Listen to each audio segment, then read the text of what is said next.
East Manipur Meng Tabiribasingbu Taram Okchari.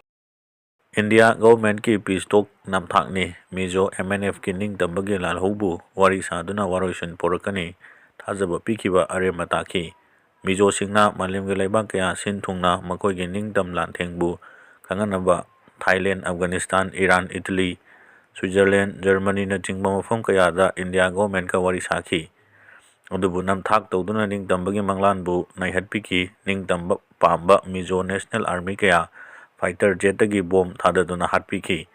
chap manana ningtamba talakiba Naga NSCN-IM su